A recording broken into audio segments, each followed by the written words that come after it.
Hermano, quisiera que abriéramos nuestras Biblias en el libro de Corintios. Vamos a estar leyendo unos versículos. Primera de Corintios, capítulo 16, del versículo 5 en adelante, enfocándonos en los versículos 8 y 9. Primera de Corintios 16, del 5 en adelante.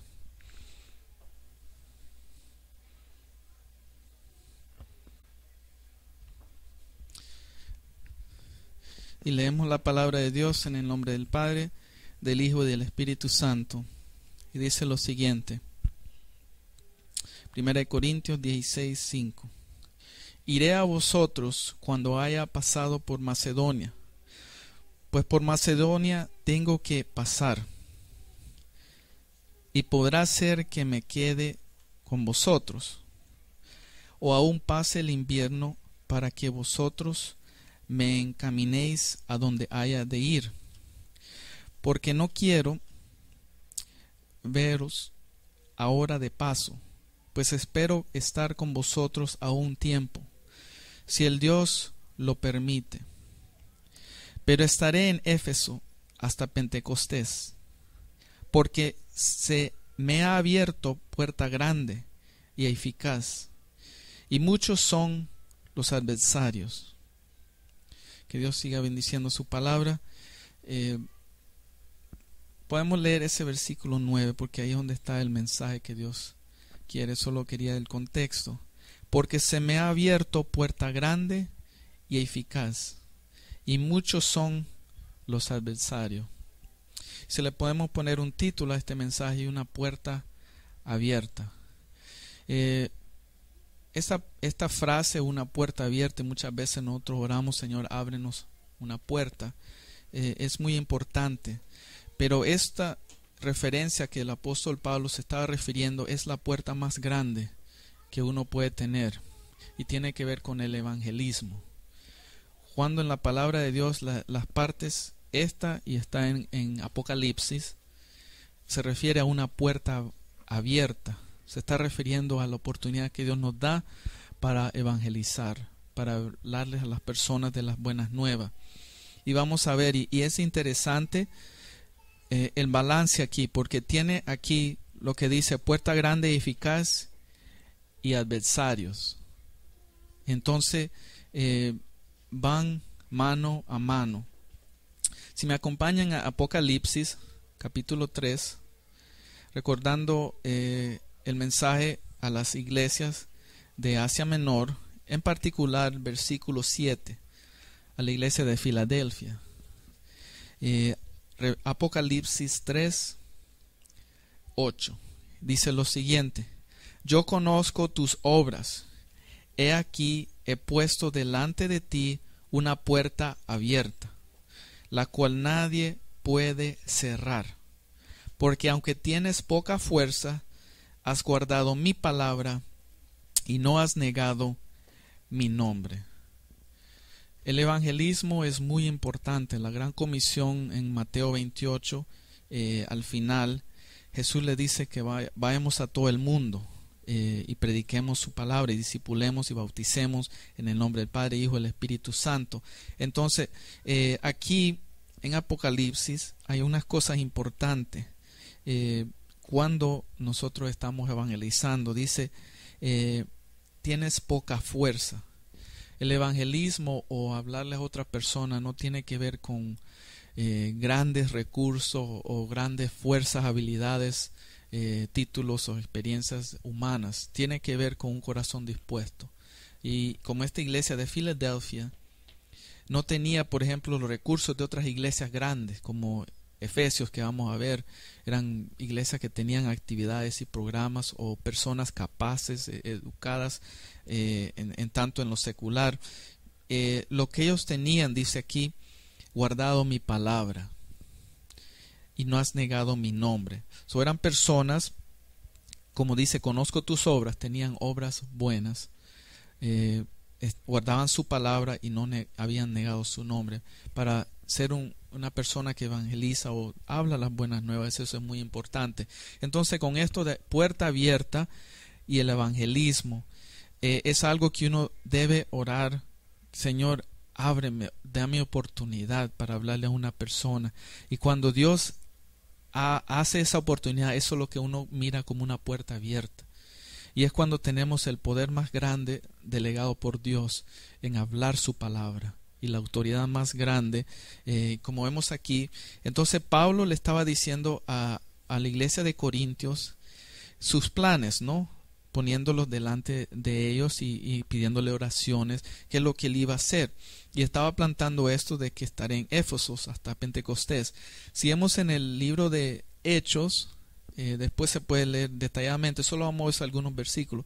Hechos 18 y 19 es donde resume el tiempo que Pablo tuvo en Éfeso.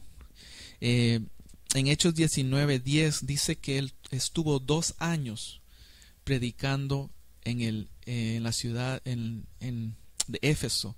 Y en versículo 8 dice, comenzó 3 meses continuamente en las sinagogas. De Hechos 19, 8 y el 10, 2 años. Ahí Dios le abrió una puerta bien grande. Y era muy importante porque Efesios en ese entonces era la capital de Asia Menor, una provincia bien influenciante que conectaba a Europa con Asia. Y entonces ahí era una ciudad que tenía más o menos 250,000 habitantes, que para ese entonces era grande. Estaba ahí también el templo de esta diosa Diana o Artimenas. Si vemos en Hechos 19 algunas cosas. Entonces, ¿qué considera ese templo? Uno de las 7 maravillas más grandes del antiguo. Dice aquí en Efesios 19. Entonces Dios le abrió una puerta bien grande. Y algunas de las cosas que sucedieron, que uno las lee, son grandísimas, ¿no? Allí fue a donde discipularon al Apolos, que es un hombre que Dios usó para plantar iglesias también en esa ciudad de Efesios, con Priscila y Aquila. Y después también dicen en Efesios 19:19 que ahí fue donde quemaron una cantidad de libros de brujería, de magia, todo esto. En Hechos 19:19 dice, asimismo muchos de los que habían practicado la magia trajeron los libros y los quemaron delante de todos, y hecho la cuenta de su precio, hallaron que era 50,000 piezas de plata. Ahora no hice el cálculo, pero eso es bastante dinero, y más en ese tiempo estamos hablando de plata, ¿no? Entonces también en Hechos 19:12 dice que ahí es donde Dios usó a Pablo, y dice con pañales, de la manera que aún se llevaba a los enfermos los paños o delantales de su cuerpo, y las enfermedades se iban de ellos y los espíritus malos salían. Son cosas sobrenaturales. También sucedió que, si vemos aquí una situación que ahí es del 13, los hijos de Esqueva. Una situación, dice que ellos trataron de expulsar un demonio y fueron dice que algunos de los judíos exorcistas ambulantes intentaron invocar el nombre del Señor Jesús sobre los que tenían espíritus malignos, diciendo, os conjuro por Jesús, el que predica Pablo. Y entonces dice ahí, había 7 hijos de uno tal Esceva, judío, jefe de los sacerdotes, que hacía esto. Pero respondiendo el espíritu malo dijo, a Jesús conozco y sé quién es Pablo, pero vosotros quiénes sois. Y el hombre en quien estaba el espíritu malo saltando sobre ellos y dominándolos, pudo más que ellos, de tal manera que huyeron de aquella casa desnudos y heridos. Todo esto sucedió en este tiempo de 2 años que Pablo estaba ahí predicando, discipulando a esta iglesia en Éfeso.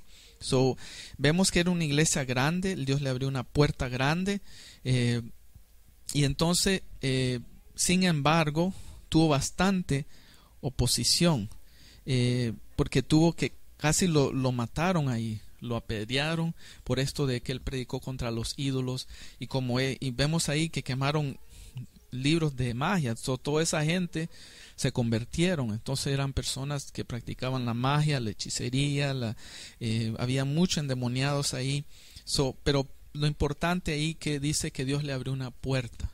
Entonces otro tema con esto, que es la oposición, es muy importante, porque cuando Dios me trajo esta escritura, cosas han sucedido, ¿no? A través de sueños, de situaciones que estamos enfrentando, y es la razón porque Dios quiere que nosotros no seamos ingenios con esto de cosas que suceden en lo espiritual, en lo supernatural.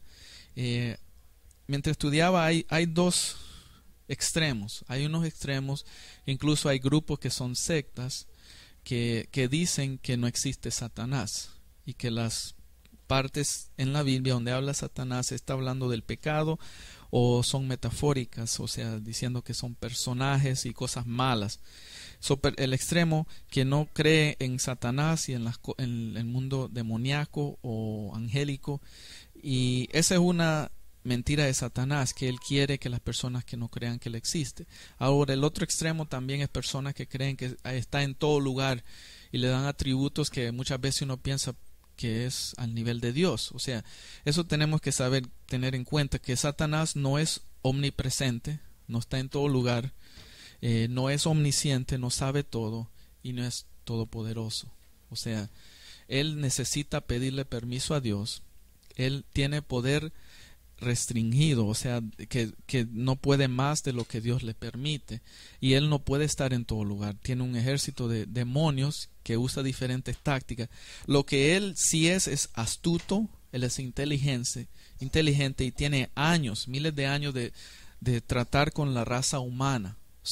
Con todas esas cosas él deduce, él trata planes y todo eso. Incluso a Jesús lo tentó 3 veces. Entonces, eso sí, eso tenemos que tener un balance, un concepto balanceado de qué es el mundo espiritual, quién es Satanás, quiénes son los demonios, quiénes las cosas supernaturales. Entonces, teniendo esto en mente, esta palabra que dice Pablo en Corintios, adversario, muchos son los adversarios, tiene que ver con el enemigo, que es el adversario de todo. Esa palabra es alguien que viene contrario a uno, que se opone, una oposición. Siempre cuando uno está evangelizando, porque Satanás no quiere que las personas conozcan el evangelio, y hay unos versículos que si podemos ver en 2 Corintios 4:4, que dice la función de él, en los cuales, bueno, vamos a leer del 1, porque hay otras cosas importantes que una persona, un ministro de Dios, una persona, un siervo, persona sirviendo al Señor debe entender. Por lo cual teniendo nosotros, 2 Corintios 4:1, por lo cual teniendo nosotros este ministerio según la misericordia que hemos recibido, no desmayamos. Antes bien renunciamos al oculto y vergonzoso, no andando con astucia ni adulterando la palabra de Dios, sino por la manifestación de la verdad, recomendándonos a toda conciencia humana delante de Dios. Pero si nuestro evangelio está aún encubierto, entre los que se pierden está encubierto, en los cuales el Dios de este siglo cegó el entendimiento de los incrédulos, para que no les resplandezca la luz del evangelio, de la gloria de Cristo, la cual es la imagen de Dios. Es la función de Satanás, nuestro adversario, es mantener las personas ciegas espiritualmente hablando, porque cuando se les abre el ojo espiritual pueden conocer la verdad, pueden conocer la luz del evangelio. Entonces Satanás ciega los ojos de las personas. También tenemos la parábola de la cizaña en Mateo 13:25, que dice que el enemigo siembra la cizaña. El adversario tiene diferentes tácticas. Él siembra la cizaña, él venda los ojos.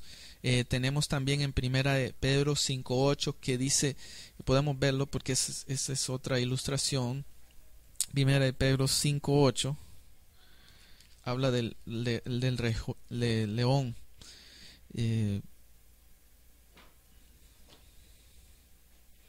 Sed sobrios y velad, porque vuestro adversario el diablo, como león rugiente, anda alrededor buscando a quien devorar. Entonces, él anda buscando.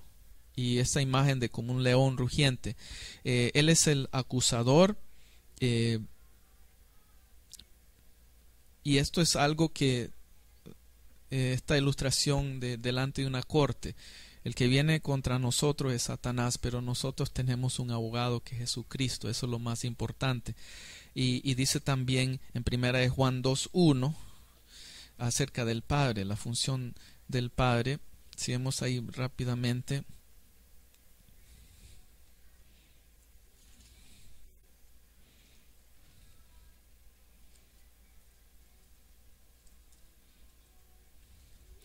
Primera de Juan 2:1, que dice: Hijitos míos, estas cosas os escribo para que no pequéis. Si alguno hubiere pecado, abogado tenemos para con el Padre, a Jesucristo el justo. Cuando Satanás viene contra nosotros, él es el que nos acusa.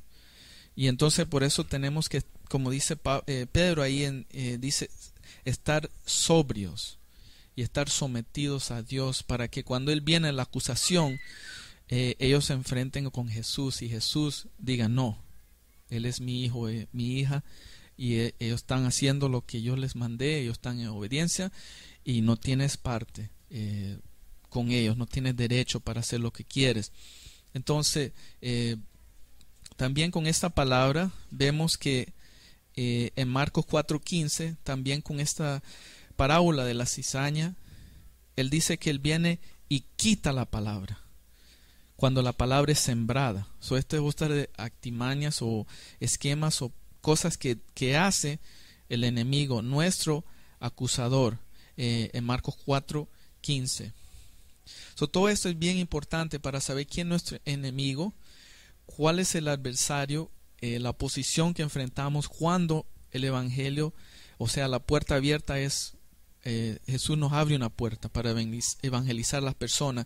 Detrás de nuestra mente debe estar todas estas cosas. Satanás no quiere que le hablemos a esta persona, no quiere que sean libertados, y él, todas estas cosas que usa son las armas o artimañas que él usa. En Marcos 4:15 dice esto: y estos son los de junto al camino, en quienes se siembra la palabra, pero después que la oyen, enseguida viene Satanás y quita la palabra que se sembró en sus corazones. Esos son planes, artimañas de Satanás. También vemos en Lucas 13 algo importante también que él hace, el adversario, la oposición.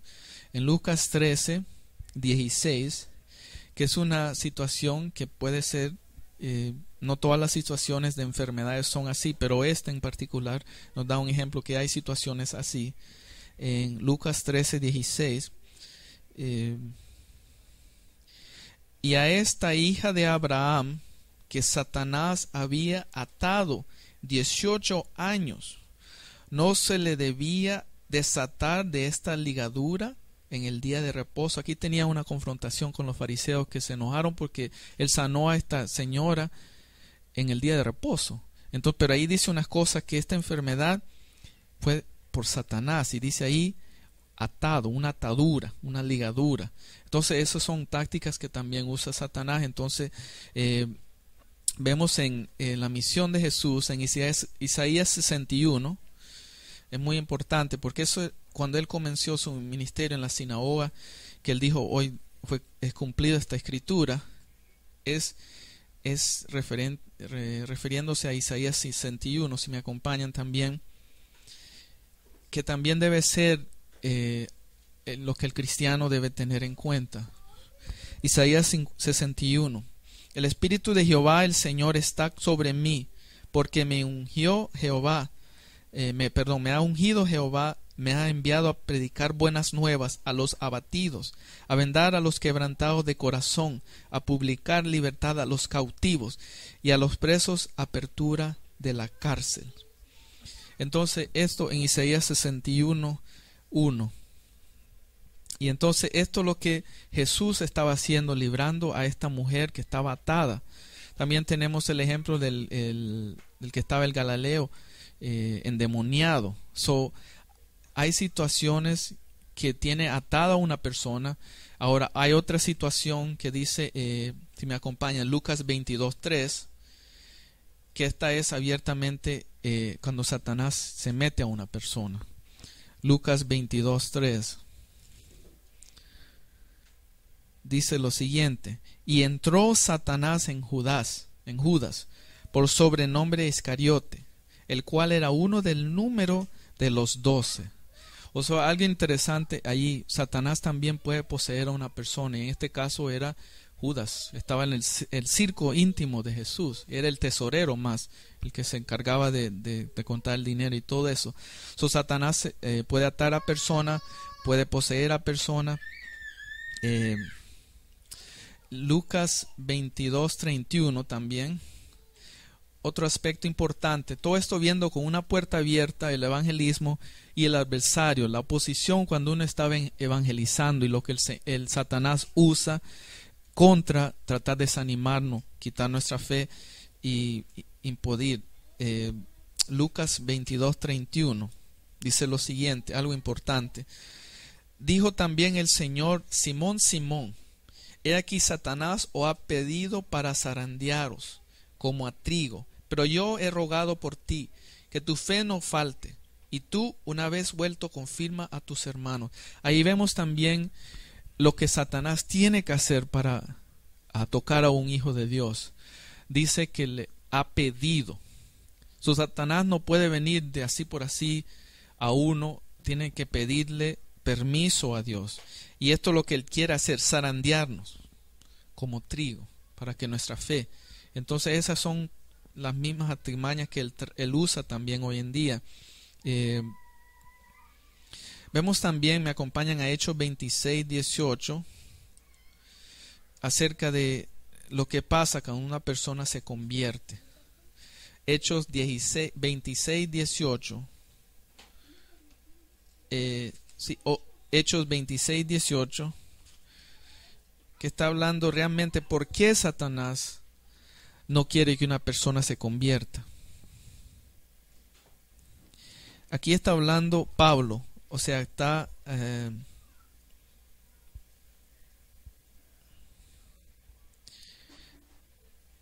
hablando su testimonio cuando estaba delante, relatando su testimonio. Sí, entonces dice, vamos a verlo, le da la misión que lo que iba a ser usado. El 16 dice: para que abras tus ojos, para que se conviertan de las tinieblas a la luz, y de la potestad de Satanás a Dios, para que reciban por la fe. Hechos 26:18.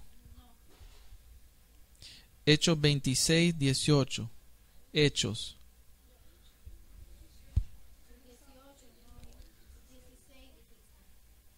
No, el que estoy leyendo es Hechos 26:18.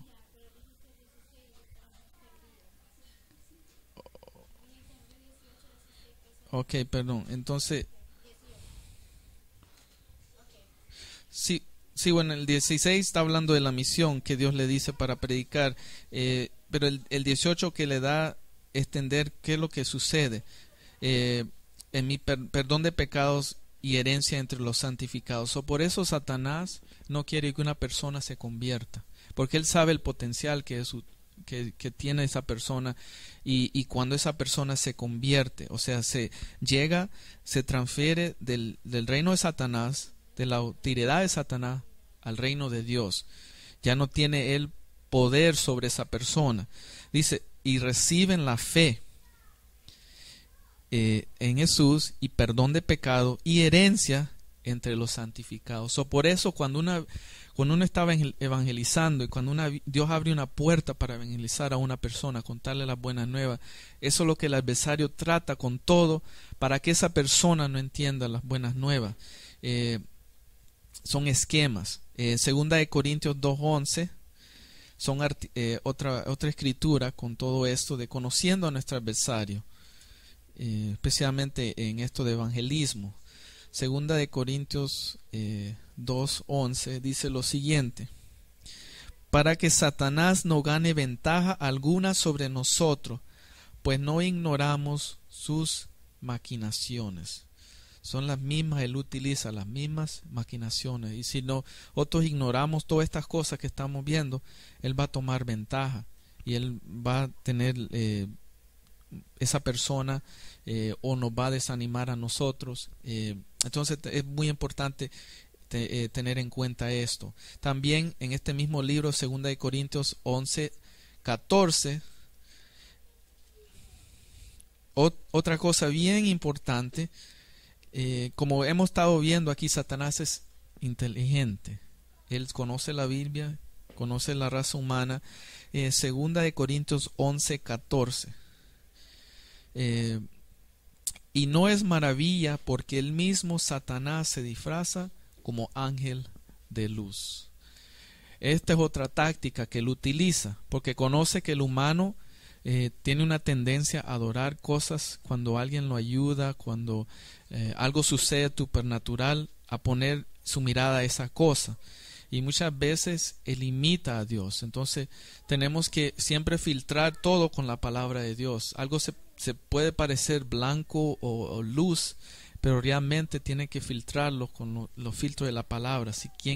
¿Qué dice esa situación sobre Jesucristo, sobre el Evangelio? Entonces todo esto es balanceado. Vemos también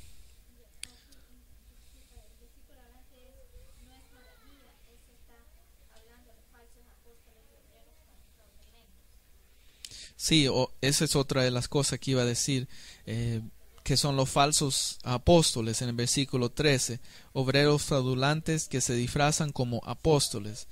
Y como estamos viendo de este Efesio, en Hechos 20, él advierte a la iglesia de Efesios qué iba a suceder cuando él se iba a ir. Si vemos aquí, déjame buscarlo al final.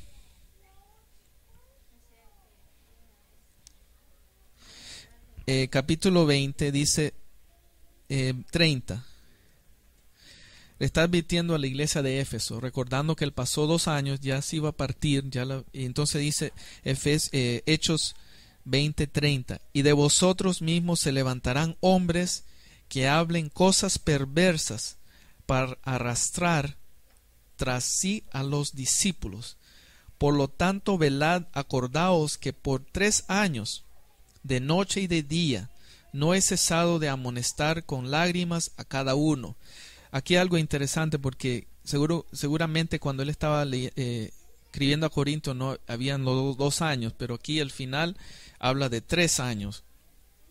Seguro por carta, físicamente estaba 2 años, ¿no? Pero lo que está hablando, y el 29, porque después de mi partida entrarán en medio de vosotros lobos rapaces, que no perdonarán al rebaño, el versículo 29 anterior. Entonces, todas estas cosas, y vemos en el libro de Apocalipsis que la iglesia de Éfeso había perdido el amor, y eso solo sucedió como 40 o 50 años después de que fue fundada por el apóstol Pablo, en todas estas cosas que sucedieron, pero estaban advertidas, ¿no? Y igualmente Dios nos advierte y nos da la palabra con todas estas cosas, que es la función del adversario. Para terminar, en Apocalipsis, si me acompañan, Apocalipsis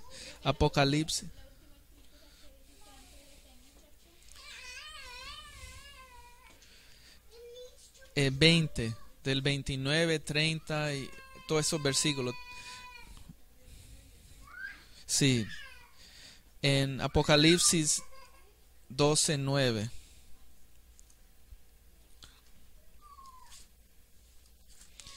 que está hablando estamos hablando del adversario, Satanás. Apocalipsis 12:9 dice lo siguiente: y fue lanzado fuera el gran dragón, la serpiente antigua, que se llama Diablo y Satanás, el cual engaña al mundo entero.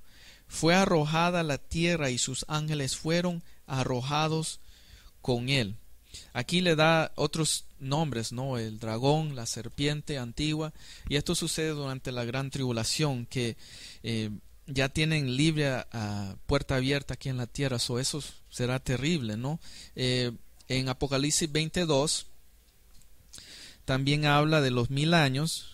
Apocalipsis 22 dice: y prendió al dragón, la serpiente antigua, que es el diablo y Satanás, y lo ató por 1000 años. Va a estar atado por 1000 años.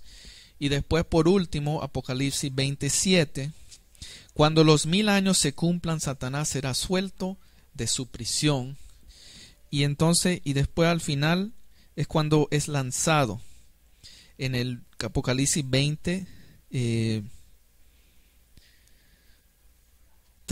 del 13, y el mar entregó los muertos que había en él, y la muerte y el Hades entregaron los muertos que había en ellos, y fueron juzgados cada uno según sus obras.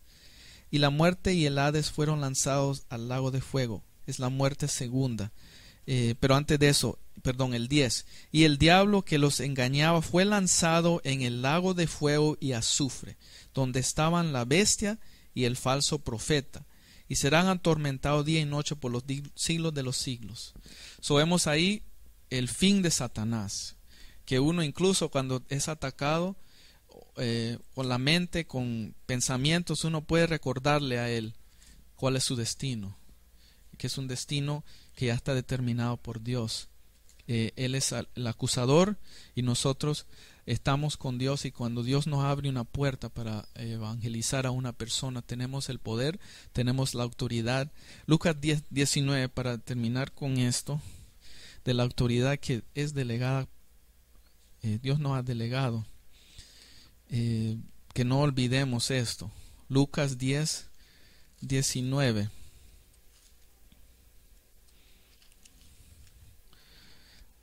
dice lo siguiente: he aquí os doy potestad de hollar serpientes y escorpiones, y sobre toda fuerza del enemigo, y nada os dañará. Y el 20: pero no os regocijéis de que los espíritus se os sujetan, sino regocijaos de que vuestros nombres están escritos en los cielos. Lucas 10:19 y 20, que nos da autoridad el Señor, nos da potestad, y esto, ilustración de serpientes y escorpiones, está hablando de demonios, está hablando del reino de Satanás. Y si uno incluso la ilustración, tenemos como un dragón, tenemos como un león rugiente, tenemos entonces el escorpión y la serpiente. Es un enemigo poderoso, un enemigo que tiene astucia, un enemigo inteligente que conoce la palabra, ha tenido años, miles de años de interactuar con el humano, la raza humana, y entonces por lo tanto nosotros tenemos que buscar a Dios, someternos a Él, estar preparados con Él y saber la autoridad que Dios nos ha dado. Y así es que vamos a poder cumplir la gran comisión cuando Dios nos abre una puerta, y eso es lo que está haciendo el Señor. Entonces vamos a creer que Dios está con nosotros, y vamos a seguir adelante y recordarle incluso cuando Él viene, que cuál es el destino de Él, y el destino de nosotros, cuál es el destino, estar en la presencia de Dios con un cuerpo glorificado. Vamos a orar entonces. Señor amado Padre Celestial, te damos gracias por esta palabra que nos da, Señor Jesús, de una puerta abierta, Señor Jesús. Nos recuerda que tú estás adelante de nosotros, Señor Jesús, y tú quieres que cumplamos la gran comisión donde quiera que vayamos, Señor Jesús, y nos has abierto una puerta, Señor Jesús, que podamos ministrar como el apóstol Pablo, Señor Jesús, porque tú nos has dado el mismo Espíritu. El Espíritu Santo mora en nosotros, Señor Jesús, y como terminamos esta escritura en Lucas 10:19, que podemos hollar serpientes y escorpiones, y ninguna fuerza del enemigo nos hará daño, Señor. Mientras tanto estamos en comunión contigo, caminando en santidad, Señor, cumpliendo tu santa voluntad, Señor Jesús. Gracias, Señor. Aumentan nuestra fuerza, Señor Jesús. Ayúdanos a creer más en ti, en tu palabra, Señor Jesús. Y te pedimos que nos ayudes a ver, a discernir las tácticas del enemigo. Revélanos, Señor Jesús, a través de tu palabra, a través de sueños y visiones, Señor Jesús, cuando el enemigo quiere hacer algo, Señor Jesús, que podamos estar adelante de él, delante de los planes, Señor Jesús, ser alertados, Señor, porque tú eres así, Señor. Tú nos dices que va a pasar algo, Señor, nos adviertes, Señor, porque tú no quieres que perezcamos, Señor Jesús. Tú quieres que estemos contigo en el cielo, Señor, con cuerpos glorificados, Señor. Tú quieres que vayamos de triunfo en triunfo, Señor. E incluso cuando estamos en medio de sufrimientos y pruebas, sabemos que tú estás alrededor de nosotros, Señor Jesús, y tú nos vas a dar la paz y la valentía para creer en ti, Señor, no importando la situación. Ayúdanos a cumplir incluso ese Isaías 61, que ese llamado que tú iniciaste tu ministerio, Señor, de vendar los corazones, los quebrantados, Señor, sacar la atadura, romper las ataduras de los que están oprimidos por el enemigo, Señor, o poseídos por el enemigo, Señor Jesús. Gracias, Señor Jesús. Ayúdanos a poner en práctica esta palabra, Señor, para no solo ser oidores de tu palabra, sino hacedores de tu palabra.